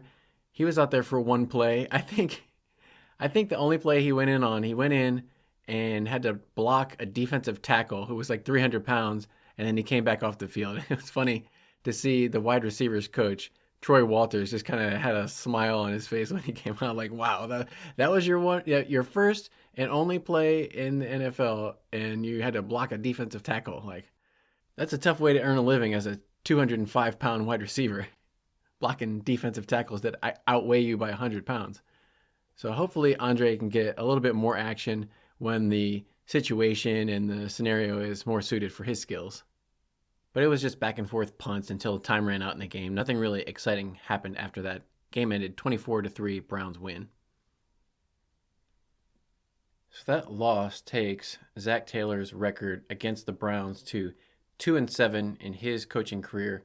Joe Burrow is 1-5 in his quarterback career against the Browns. Both of them are winless in Cleveland. I think the last win in Cleveland was Marvin Lewis. Taking a look at some of the final statistics, this is over on ESPN.com and CBS Sports. The Browns outgained the Bengals in terms of total yards, 350 to 142. The Browns got more than double the amount of yards the Bengals did. The Browns also got 21 first downs compared to the Bengals' 6. The Browns got 3 times as many first downs as the Bengals did. The Browns ran 72 plays compared to the Bengals' 54 plays, and the Browns averaged just under 5 yards per play. The Bengals averaged just over 2.5 yards per play. Basically, the Browns were, on average, getting double the amount of yards per play that the Bengals got. Big discrepancy in the offensive performance between the two teams. And that was the story of the game. The Bengals' defense actually played well enough to win the game. It's just that the Bengals special teams and the Bengals offense especially didn't hold up their end of the deal. Bengals didn't have too many penalties. It was pretty clean in that regard. They only had 4 penalties for 20 yards, whereas the Browns had 5 penalties for 43 yards, including that one 18-yard defensive pass interference penalty. In terms of sack yardage, Joe Burrow only got sacked twice. They were costly, including that one on 4th and 4 that basically sealed the game for the Browns, but he was able to get rid of the ball. He definitely was not holding on to it like he would normally and kind of scramble around. He was getting rid of the ball, and when he did scramble, he was not looking to throw down the field. He was trying to get it within 5 to 10 yards, like the nearest dump off he could. He wasn't looking for like 30 or 40 yards down the field for deep shots. After the game, Zach Taylor wanted to point to the fact that they were only 2 of 15 on third downs, which definitely is not a good conversion rate. You've got to be closer to 50-50 on the third down conversions. But part of that had to do with the fact that the Bengals were constantly in 3rd and long. It's hard to convert when you're always in 3rd and 7 plus, 3rd and 7, 3rd and 10. Those kind of distances are hard to convert. In terms of individual statistics, obviously not a good day for Joe Burrow whatsoever. He was 14 of 31 passing for only 82 yards, no touchdowns, no interceptions, 2 sacks, QBR of 20 on the ESPN scale, and a quarterback passer rating of 52. So well below Joe Burrow's standard, but you have to consider the rain in this game. Deshaun Watson, on the other end, not a whole lot better, honestly. 16 of 29 for 154 yards, 1 touchdown, 1 interception, 3 sacks. A better QBR, mostly because he was able to run. Deshaun Watson had 5 carries for 45 yards. Joe Burrow had 1 carry for negative yards. In terms of yardage, Deshaun Watson had about 200 total yards. Joe Burrow only really output 82 yards. Part of that has to do with handling the rain conditions and the grip on the ball, and a lot of that has to do with the mobility factor. Deshaun Watson, like we said, extremely mobile quarterback. That's what gave him the huge advantage over Joe Burrow in this one. Joe Burrow is normally a pretty mobile quarterback, but today he looked like Tom Brady out there. But it's not all Joe Burrow, it's not all Deshaun Watson, it's not all about the quarterbacks.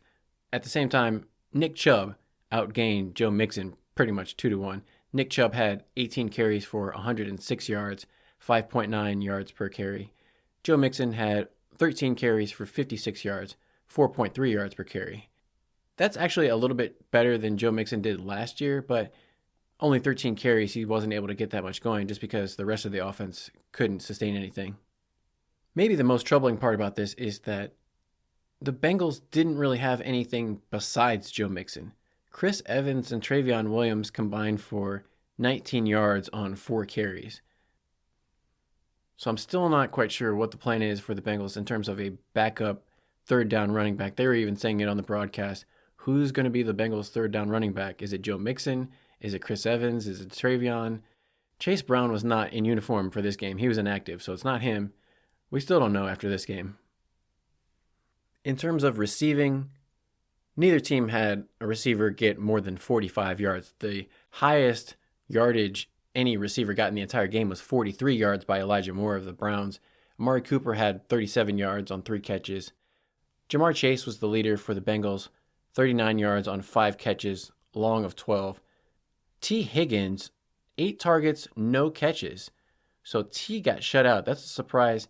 He was getting a lot of balls on deep fades down the sidelines that normally you'd expect T to be able to go up and get, like an alley-oop pass to the basket. But just in this game, they just weren't able to connect. 0 for 8 for T. That you don't want to see that, especially as T is going into a contract year where he was not able to reach an agreement and sign an extension like Joe Burrow. T is going to be playing on his last year of his rookie deal, so he needs to have some better games to get an extension. 0 for 8 isn't going to cut it. 3 catches for 17 yards, both from running back Joe Mixon and tight end Irv Smith Jr. Both of them got 5 targets. Irv Smith was a little bit involved, but not an amazing start. I mean, nobody really had an amazing start, so whatever. On the defensive side, Jermaine Pratt and Nick Scott both led the team with 11 tackles apiece. Jermaine Pratt had 7 solo tackles, 1 sack, and 2 tackles for loss, and a QB hit. Jermaine Pratt had an outstanding game, and he forced the fumble on that first quarter. Nick Scott, he looked like he was going in for a lot of kill shots. I think Nick Scott, he may have a lot of big hits throughout the season, but he may also miss some tackles because it looks like kind of like against that preseason game against the Falcons, he may have a tendency to drop his eyes when he goes to lower the shoulder on players and land a big hit. Hopefully Nick Scott is able to create some turnovers with the big hits this season. Logan Wilson, 8 tackles total. Sam Hubbard, 8 tackles total. Overall, the defense played pretty well. That one touchdown where the Bengals went for it on 4th and gave it to the Browns right at the 18-yard line, I don't really count that against them. And they did create 2 turnovers. They won the turnover battle. They gave up some yards, but not that many points. In terms of field goal kicking, Evan McPherson was 1 for 2. He did miss that long from 50, but he made one from 42. And the Browns kicker, Dustin Hopkins, he was 3 for 3 on field goals with a long of 43. He did not try any from 50 plus. And then in terms of the punting game, we definitely lost that one. Corey Bojorquez is known as having one of the stronger legs in terms of punters in the NFL. He had 7 punts for 47.3 yards and 3 inside the 20 with no touchbacks, a long of 66. Brad Robbins had 10 punts, average of 40.9, 1 touchback that was very costly, where we were at the 38-yard line and he kicked a touchback, so a net of 18, and got 2 out of the 10 inside the 20 with a long of 54. So on average, Brad was punting about 6 yards per punt shorter than the Browns, so losing 6 yards every time we punt and try to get field position. Obviously, the weather wasn't ideal for kicking or throwing or doing anything with the ball, so we would definitely expect Brad to improve on his average going forward. Still, though, it doesn't look like Brad has that strong of a leg, but hopefully he can get more inside the 20 directional, not do the touchbacks like he did. After the game, in the post-game press conference, Zach Taylor went out of his way to not criticize Joe Burrow at all. They asked him, what did you see out of Joe out of there? And he said, I saw some good things. So when Joe Burrow came in, the reporters told him that Coach Taylor said he saw some good things out of the offense and his play that day. What did he think about that?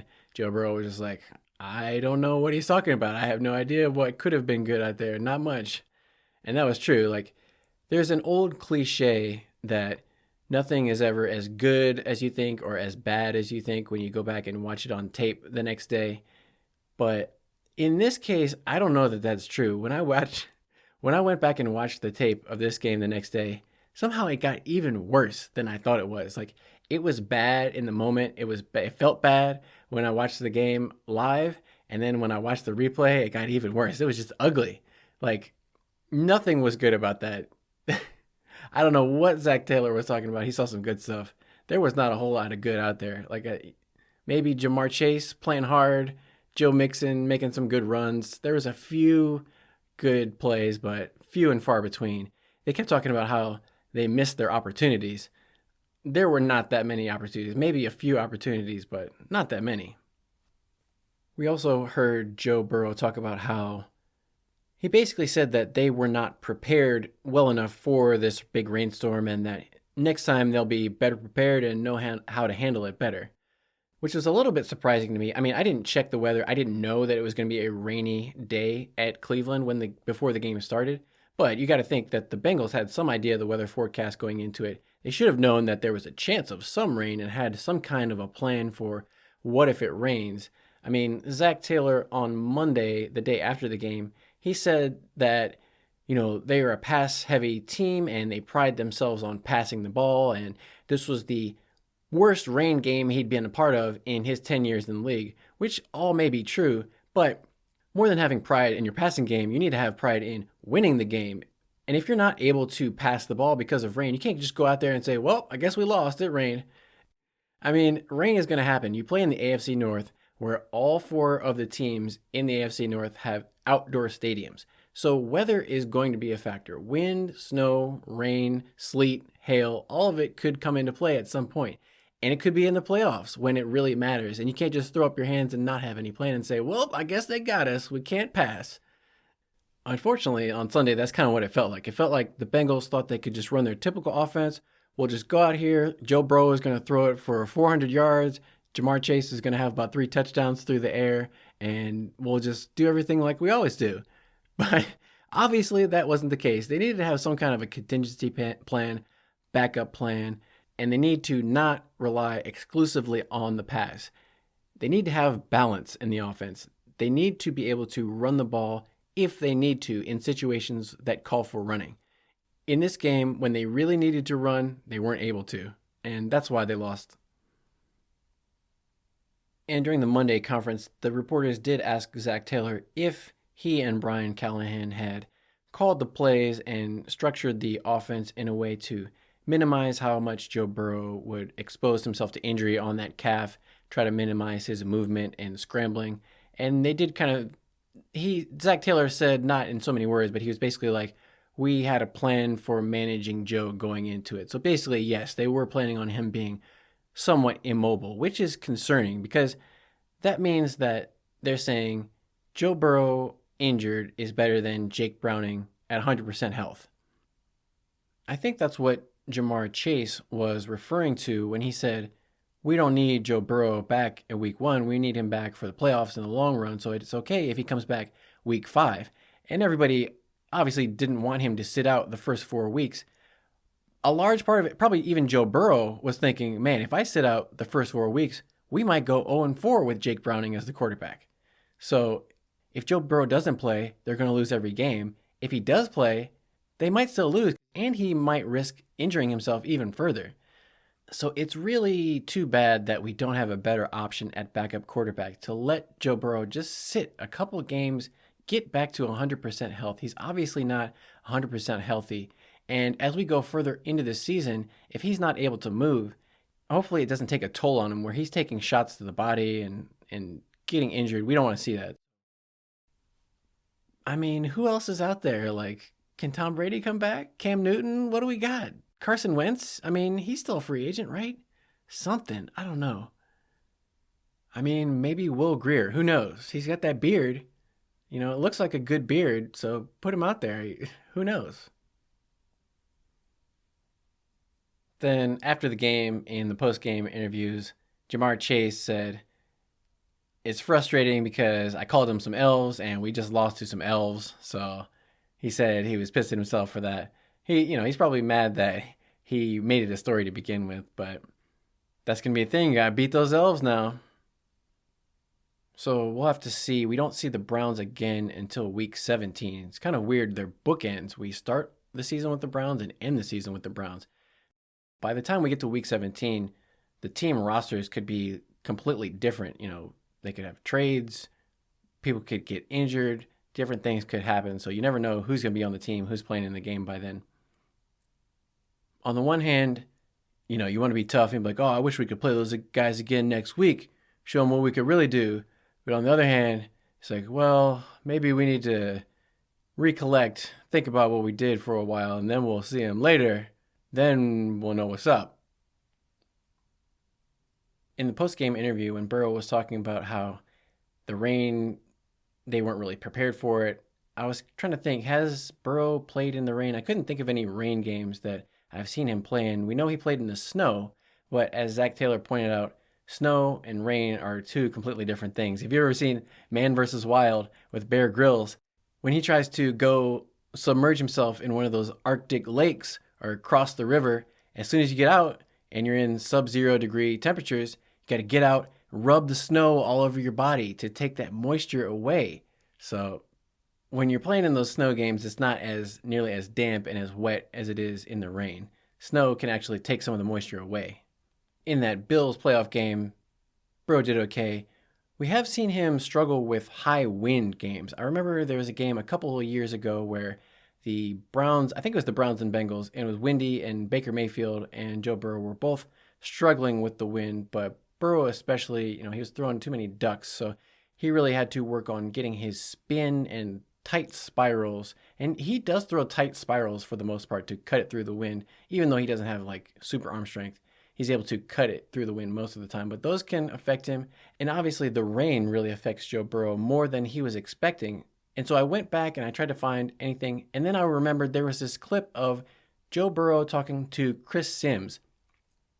It was at the start of the 2022 season, so it was about a year ago, I want to say. And he was describing how he likes to hold the ball, his grip, what he likes to do with his footwork, and going into a lot of details. And they actually covered what he does in the rain. And listen, I am Joe Burrow's biggest fan. I support Joe Burrow more than anybody probably in the world. So don't call me a Joe Burrow hater right now. I don't like doing this, but I gotta play this clip because it's really interesting. This is Joe Burrow talking about what his plan was going to be for a rain game. Any thoughts that go through your mind when you're talking to like wet ball, I got to play a game in the rain? Do you adjust the grip or grip it lighter or harder or anything when you do that? Yeah, I have a little secret for the rain that I think I have figured out, and I don't know if anybody else does, so I'm going to keep that one to myself. Okay, all right, cool. But I like maybe it. I'll tell you afterwards. All right, fine. You definitely got to think about it. If it's windy, if it's dry, Yeah. you're going to hold the ball differently and throw it differently depending on Right. the elements outside. I always had to grip it a little less. Not that I was Joe Burrow or played as much as you did, but I gripped it less when it was wet, and I felt like definitely grip it a little less. a little when less, you're right? wet. Because Yeah. you get scared to like squeeze out of your hand if it's too wet, right? Yeah, for sure. And I know you can't see Joe Burrow's face in that clip when he was saying that, but he had a real confident, assured look on his face that whatever he had, whatever secret sauce he had for the rain was going to work. So whatever that was, he needs to go back to the drawing board on that one because it clearly was not working out how he was expecting it to. And then just to make this weekend even worse, former Bengals standout cornerback and punt returner Pacman Jones was arrested at the Cincinnati airport for, among other things, being drunk and disorderly and threatening people. Typical Pacman Jones stuff. But, as always, we will assume he is innocent until proven guilty, which, in Pacman's case, it's becoming harder and harder to do so because with subsequent arrests, it's really difficult to believe this is all just a coincidence.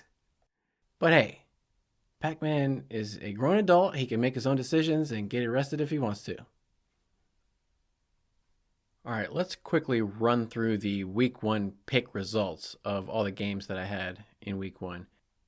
The games that I got correct, I got the Falcons over the Panthers, Jacksonville over Indianapolis, the Saints over the Titans, 49ers over the Steelers, Commanders over Cardinals, the Ravens over the Texans, Eagles over the Patriots, and I actually got Jets over Bills.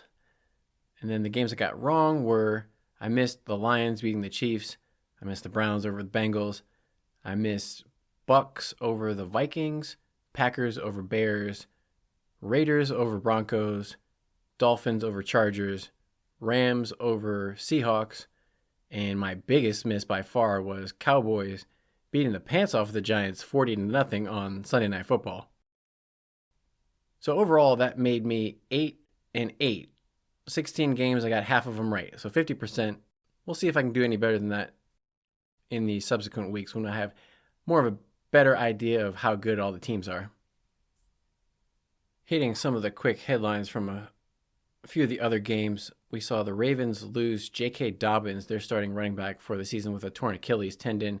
The Ravens also lost a couple other players on their defensive and offensive lines and defensive backfield. The Browns, as we know, lost their right tackle Jack Conklin for the year with the torn ACL. Cameron Hayward, the defensive tackle for the Steelers, has a groin injury. He might miss a few weeks. And the Chiefs' Chris Jones ended his holdout. He agreed to a contract with more incentives built into it. So he didn't get a flat-out raise, but he got the opportunity to earn more money by getting more incentives into his contract. So he's coming back for the Chiefs pretty soon, probably this week. And then we talked about Monday Night Football and the Jets versus the Bills, the big game.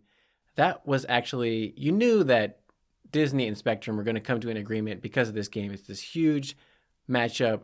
Aaron Rodgers, first game in New York City, playing on 9/11. They had to have this game back on the air. And they did. And unfortunately, they got it back on the air just in time for Aaron Rodgers to blow out his Achilles tendon on the first drive, the fourth snap of the game. He got sacked. They got new turf at MetLife, but still the turf, it got him. It got his Achilles. They had to cart him off the field. Horrible scene in MetLife. All these fans, everybody's there wearing their number 8 Aaron Rodgers jersey in the stands. Like, this is it. This is finally the year that we go to the Super Bowl. And then immediately their dreams are just crushed. It's like, oh no, it's all over. Zach Wilson comes in, throws an interception. It's like, oh my God, this is all over. But the Jets defense was so strong. They got 3 interceptions. Jordan Whitehead for the Jets got 3 interceptions in the same game. Crazy game. Went to overtime. There is the Bills banking field goals off of the uprights to go in. It ended on a walk-off punt return for a touchdown in overtime by one of the undrafted free agents who emerged as one of the stars on HBO's Hard Knocks series this year. So that was incredible to see this guy that we kind of all saw on Hard Knocks then making this play to win the game in front of national TV when all hope was lost for the Jets. He brought it back to life. So the Jets, they're 1-0. They still got hope, even though they lost Aaron Rodgers for the season. Who knows? You never know, but there's a good chance Aaron Rodgers' career is over. That's a tough injury when you're 39 going on 40 to come back from a torn Achilles in your first game. Obviously, his body is not what it once was. So if that is the last game of Aaron Rodgers' career, that's a real tough way to go out. But hey, what has he got, like $75 million guaranteed from that? So I think he'll be okay. From the Jets fan perspective, they may have won the battle, but they may end up losing the war. If they don't have Aaron Rodgers for the rest of the season, that defense is going to have a tough hill to climb. It's going to be hard to come up with 3 sacks and 3 turnovers every single game. So as Bengals fans, we have to keep that in perspective. It could always be worse. We could always be the Jets. So just be happy that Joe Burrow is still happy. He's still healthy. He's still secure under contract. He's not out for the season. And even though he's maybe not 100%, I'll take 75% Joe Burrow over a lot of other quarterbacks in the league. So just remember, don't lose hope. Stay with me. Stay with us the entire season. We're going to come back next episode and we're going to do a Week 2 preview when the Baltimore Ravens are going to come and kick off the season at Paycor Stadium. It's going to be the first home game for the Bengals. So hopefully being back at home, hopefully it doesn't rain.